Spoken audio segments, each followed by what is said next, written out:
ମୋର ବି ସେମିତି ସାପ ଅତି ନିଜର ଶିବ ସାପକୁ ବେକାରୀ କରିକି ଗଲି ବୋଧେ ମୁଁ ବି ବେକାରୀ କରିକି ଗଲି ବୋଧେ ଆରେ ଆଖିରେ ଦେଖିଲା ବୋଲି ବିଶ୍ୱାସ କରୁନ ଆରେ ମୋ ଚାକିରି ସିନା ଫରେଷ୍ଟ ରେଞ୍ଜର ଆରେ ମୋ ନିଶା ହେଲା ଜଙ୍ଗଲ ଭିତରୁ ସାପ ଧରିବା ସାପକୁ ଦେହ ହାତରେ ଗୋଳେଇକି ଧରିକି ବୁଲିବା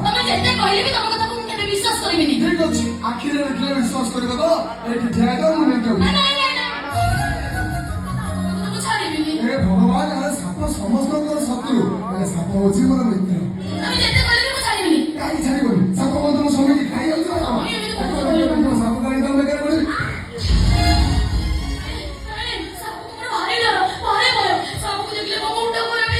ହଉ ଠିକ ଅଛି ତମ ମୁଣ୍ଡ ଖରାପ କରିବା ଦରକାର ନାହିଁ ତମେ ଏଇଠି ଠିଆ ହେଇଥାଅ ମୁଁ ସାପକୁ ପେଟି ଭିତରେ ତିରିକିନା ପୁରେଇକି ନେଇକି ଆସିବି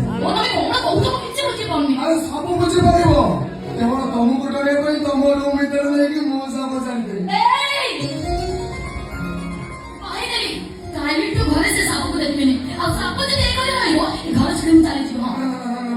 ତମେ ଛାଡ଼ିଗଲେ ମୁଁ କେମିତି ବଞ୍ଚିବି କହିଲ ଏଇ ତମେ କୁଆଡ଼େ ଯିବା ଦରକାର ନାହିଁ ମୁଁ ସାଙ୍ଗେ ସାଙ୍ଗେ ଗଲି ସାପକୁ ନେଇକି ଆଇଲି